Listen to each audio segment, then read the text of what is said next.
Hello, my name is Alex Gist, and if you've been around, you may know that I make videos, this being one of them.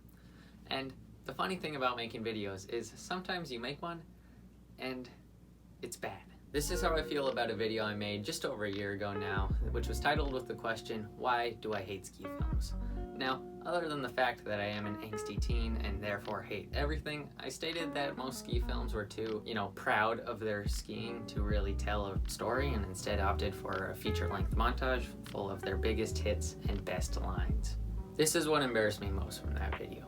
It's not the poor camera quality, the dodgy editing, or the floppy wrist movements, but it's my weird, dumb, and frankly stupid take on ski films.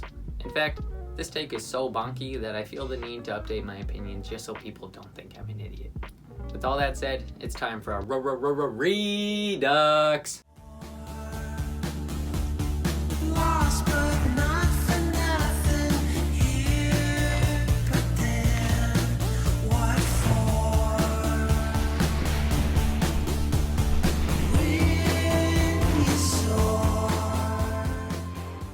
I think my most pressing issue with the video was my misunderstanding of the art form. I wanted ski films to be thoughtful think pieces, epic blockbusters, thrilling dramas, and for some reason engaging sitcoms. I'm not entirely sure why this is what I wanted. I remember thinking a sitcom based around skiing was a really good idea. I was very disappointed that someone hadn't made one yet. Why aren't there creators making sitcoms, ski sitcoms? I would love to watch a ski sitcom. For the most part, I wanted ski films to be just like what you'd see in a movie theater. A plot with 3 acts, fully fleshed out characters with motivation, and everything else that makes a movie good. Now, if you've seen a ski film, you know that they're just not really anything like that. And it's because of this I decided that I did not like any of them at all. This was stupid. Ski films are not movies, and they shouldn't be. Comparing ski films to movies can only lead to disappointment and disdain for the art form, as I illustrated in my video. Ski films and movies are the most obvious comparison, seen as they're the same media format, video, but in actuality, ski films are a lot more like songs or albums than they are like movies. And I think once you're able to see it through this lens, it can be really eye-opening and paint ski films in a new light. Unfortunately, I don't really know how else to explain it, so let me break down this analogy a little bit more. A clip in a ski film is a lot like a line in a song. It should be engaging, interesting, and thoughtful. Now, does every line in a song have to connect with every other line in that song? No. I mean, it can, but it definitely doesn't have to. Just look at any rapper. They'll go from wanting someone to show their love to talking about the dumbest misspelling I have ever seen. You can spell us without trust. You can only spell us without trust. It's the other way around.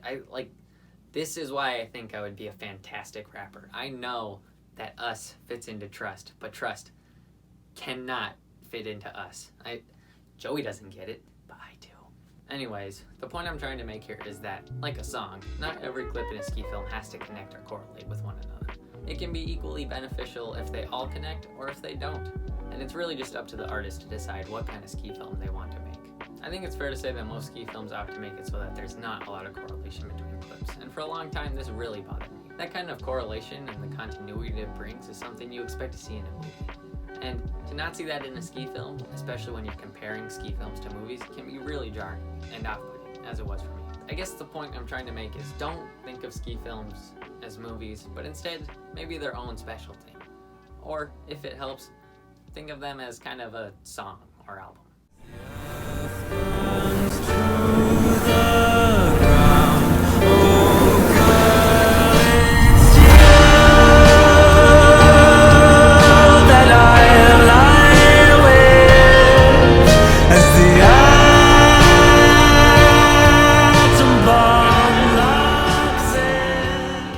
Let's talk about a couple ski films that I think do interesting things. The first ski film I'd like to talk about is Nikolai Schirmer's Wavy. I believe that is the full title, although it could also be The Voyage to the Scariest Ski Run of My Life, Wavy, The Last Voyage of Sophie and Captain Crocs. That's a lot. I'm just gonna call it Wavy. This is a very good ski film, and it's one I think anyone could get behind. Sitting at nearly 45 minutes, this movie follows Nikolai and his friend Krister on their journey to ski an absolutely insane line in the far north region of Norway. They do lots of skiing on the way and have silly little times on their vessel of choice, a boat named Sophie. If you care about spoilers, I guess you should pause this and go watch it.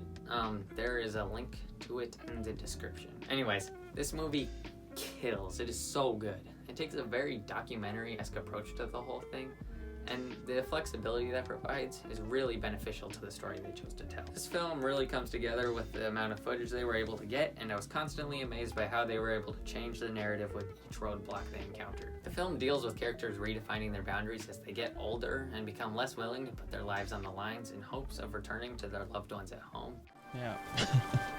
I mean, I guess I am old, and I have other things in life besides skiing that are important to me.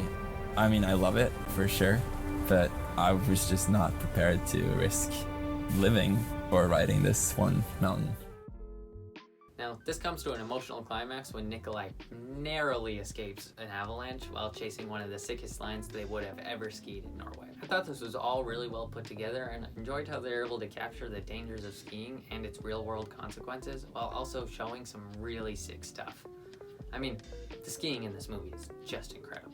It's also worth mentioning that, like all ski films, the cinematography is just beautiful. I mean, what they were able to do with the drone is incredible. I do not get it. How were they able to fly the drone this high? This makes no sense to me. The audio mixing and soundtrack are also really good. I don't really know how to show that to you, so I'll just tell you that the way they're able to manipulate the sound of wind is really, really good. They can make it sound pretty dangerous and sketchy what they're doing with a lot of wind, and then they just cut it out when we're meant to feel moments of pure bliss, and it really, really works. Unfortunately, one con I think this movie has is that a little bit of prior knowledge would maybe be beneficial in aiding one's enjoyment of this film. Nikolai has a lot of videos on his channel kind of building up his relationship with Krister and some of the other characters in this, and I just think it makes their interactions more impactful and meaningful and kind of adds more depth to the film. I would say the ski film definitely breaks the ski film mold because it tells a very linear story and doesn't self-indulge with montages all too often. I think for that alone is very interesting and unique and definitely worth a watch. But that said, I do wish it had self-indulged a little bit more with montages and whatnot, because I think Nikolai Schirmer has a very certain steez that not many other skiers have, and his cinematographer, Eunice, is really good at capturing that on film, and I just kind of wish it had another 5-minute segment where they're, you know, hamming it up with a crazy-ass montage. I think that would be a lot of fun, and I was a little disappointed it didn't have more of that. That said, this movie is fantastic. You need to watch it. Walk, don't run. I love this movie.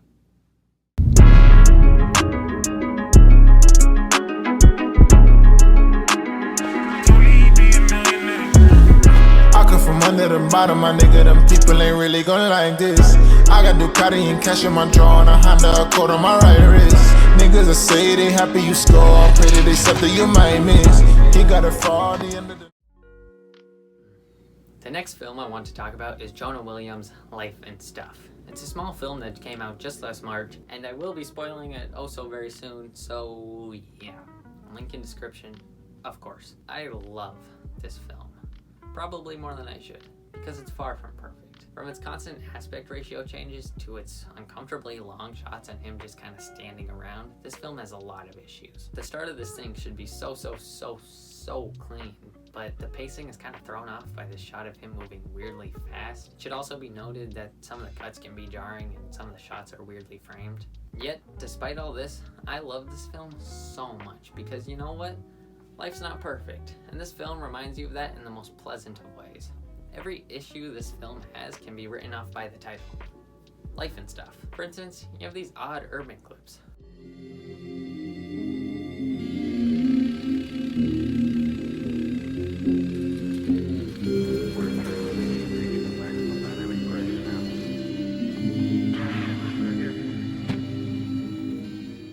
Where did they come from? Who knows? It's weird that they're there, but life often takes unexpected turns, and I think this film is a beautifully flawed example of that. The title of this film says, hey, this movie's not serious. It's fun, goofy, and weird, just as life should be. And I think that is just so wonderful. Now, it's very possible that I am cutting this film too much slack due to its title alone, but you know what? I don't care. The skiing is mind-boggling and mesmerizing to watch, and the soundtrack absolutely kills. I would say I feel a little out of my element talking about music because I don't know much, but hey, that's never stopped me before. The film starts with this weird, like, rocket ship taking off sample. T-minus 15 seconds. Guidance is internal. And then it overlays these really spacey guitar riffs. It gives the whole film kind of a grand, almost cosmic feeling to it. And meanwhile, the sickest, steeziest, and slowest skiing I've seen in a long, long time is playing. And it goes so hard. The film is also really funny, I think. I mean, these are just some beautiful men making a beautiful film. It is so charming. After a short crash reel, the spacey guitar from before kind of fades out and we get this really hard trap beat. Wow.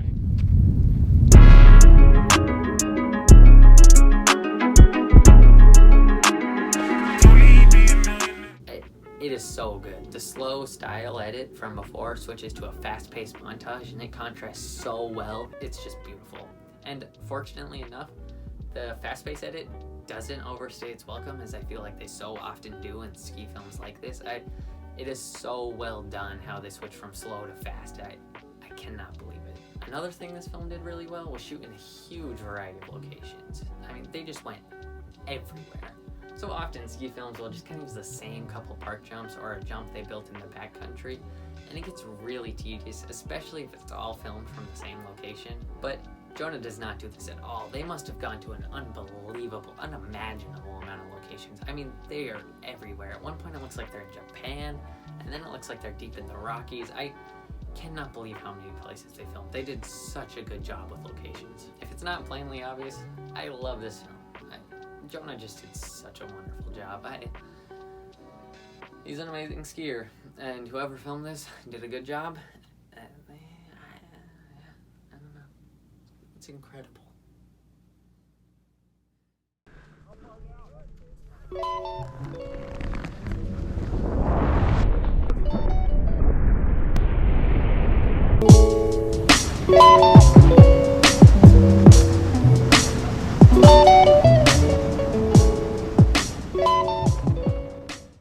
This surely hour-long video is coming to an end. I guess I'll self-indulge a little bit more and tell you that I made a video last week that I thought was pretty good. YouTube must have disagreed because they didn't really show it to anyone. So, you know, maybe you've never seen it and maybe you would want to watch it. It'd mean a lot to me. It really would.